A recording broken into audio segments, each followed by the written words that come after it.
नमस्कार। आज हम बात कर रहे हैं साल 2025 के आखिरी कारोबारी दिन की। और ये जो कहानी है ना, वो एक नहीं बल्कि दो बिल्कुल अलग-अलग हिस्सों में बंटी हुई थी। एक तरफ जबरदस्त तेजी थी, तो दूसरी तरफ कुछ बड़े नामों पर गहरा दबाव। चलिए इसे समझते हैं। दिन का मूड समझने के लिए ये एक नंबर ही काफी है, 44। मतलब सोचिए, निफ्टी 50 के 50 बड़े शेयरों में से 44 आज हरे निशान में बंद हुए। इससे साफ पता चलता है कि बाजार का ओवरऑल सेंटिमेंट कितना मजबूत था और आज खरीदने वालों का ही बोलबाला था। तो आज का पूरा एक्शन हम इन 5 हिस्सों में समझेंगे। पहले बाजार के ओवरऑल मूड की बात करेंगे, फिर मिलेंगे आज के स्टार परफॉर्मर्स से, और हाँ, उन शेयरों को भी देखेंगे जो आज दबाव में थे। इसके बाद हम सेक्टर्स की बड़ी तस्वीर को जोड़ेंगे और आखिर में पूरे दिन का निचोड़ निकालेंगे। तो जैसा कि अभी हमने बात की, बाजार में आज हर तरफ मजबूती थी। ज्यादातर बड़े स्टॉक्स में जमकर खरीदारी हुई और इसी ने इंडेक्स को सहारा दिया। ये एक ऐसी लहर थी जो हर तरफ महसूस हुई, बस एक खास कोने को छोड़कर, जिसकी बात हम आगे करेंगे। तो चलिए, देर किस बात की, सबसे पहले मिलते हैं आज के उन हीरोज से, उन सितारों से जिन्होंने बाजार की इस तेजी को लीड किया। ये वो कंपनियां थीं जो आज इन्वेस्टर्स की पहली पसंद बनी। और इस लिस्ट में सबसे ऊपर नाम आता है मेटल सेक्टर के एक दिग्गज का, JSW स्टील। JSW स्टील में आज लगभग 4.8% का जबरदस्त उछाल देखने को मिला। अब सवाल उठता है कि क्यों? तो इसके पीछे की वजह है सरकार का इंपोर्ट टैरिफ पर लिया गया एक बड़ा फैसला।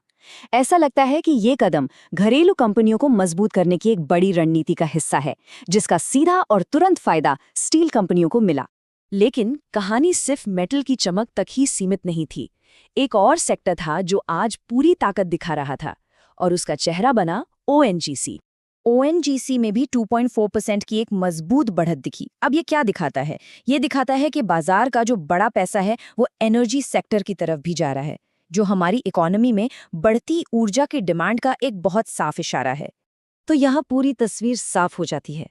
JSW स्टील और टाटा स्टील ने मेटल सेक्टर को लीड किया, ONGC ने एनर्जी की ताकत दिखाई, और इनके साथ साथ कोटक बैंक और रिलायंस जैसे बड़े नामों में जो खरीदारी हुई ना, उसने बाजार के कॉन्फिडेंस को और बढ़ा दिया। ठीक है, तो हर कहानी के दो पहलू होते हैं, है ना? जहां एक तरफ तेजी का माहौल था, वहीं बाजार का एक बड़ा कोना ऐसा भी था जो आज मुश्किलों में था। तो चलिए, अब सिक्के का दूसरा पहलू भी देखते हैं। और देखिए, ये स्लाइड आज की पूरी कहानी को एक फ्रेम में दिखा देती है। एक तरफ स्टील का बादशाह JSW स्टील, जो लगभग 5% ऊपर है, और दूसरी तरफ IT का महारथी TCS, जो 1% से ज्यादा नीचे है। आज का दिन सचमुच में मेटल और IT की दो अलग-अलग दुनियाओं का दिन था। तो यहाँ साफ दिख रहा है कि दबाव किसी एक शेयर पर नहीं था, बल्कि पूरे के पूरे IT सेक्टर पर था। TCS, टेक महिंद्रा, इन्फोसिस, सब के सब लाल निशान में। अब देखिए, अक्सर ऐसा तब होता है जब ग्लोबल मार्केट, खासकर अमेरिका और यूरोप से डिमांड कम होने का डर सताता है। या फिर ये भी हो सकता है कि निवेशक एक अच्छे साल के बाद अपना प्रॉफिट बुक कर रहे हों। इनके अलावा बजाज फाइनेंस जैसे कुछ फाइनेंस शेयरों पर भी हल्का फुल्का प्रेशर रहा। लेकिन एक्शन सिर्फ निफ्टी 50 तक ही नहीं रुका था। मिड कैप और स्मॉल कैप में तो और भी जबरदस्त हलचल थी। देखिए, दीपक फर्टिलाइजर्स और HPCL 6% से भी ज्यादा भागे, तो वहीं दूसरी तरफ वोडाफोन आइडिया का शेयर करीब करीब 11% टूट गया, जो कि एक बहुत बड़ी गिरावट मानी जाएगी। चलिए, अब इन अलग अलग शेयरों की कहानी को जोड़ते हैं और बाजार की बड़ी तस्वीर यानी बिग पिक्चर को देखते हैं। इससे हमें यह समझने में मदद मिलेगी कि पैसा आज असल में कहां से निकलकर कहां जा रहा था। ये चार्ट, बस ये एक चार्ट ही आज की पूरी कहानी बताने के लिए काफी है। सब कुछ एकदम क्रिस्टल क्लियर है। मेटल और एनर्जी सबसे ऊपर, सबसे मजबूत। बीच में बैंक और इंश्योरेंस, जो एक तरह से बैलेंस बना रहे थे, और सबसे नीचे IT सेक्टर, जो आज के दिन का सबसे कमजोर खिलाड़ी साबित हुआ। तो अब हम अपने आज के विश्लेषण के आखिर में पहुंच गए हैं। आइए फटाफट से देख लेते हैं कि आज के बाजार से मिले सबसे जरूरी पॉइंट्स क्या हैं, यानी आज का निचोड़। तो संक्षेप में कहें तो आज का दिन दो कहानियों का दिन था।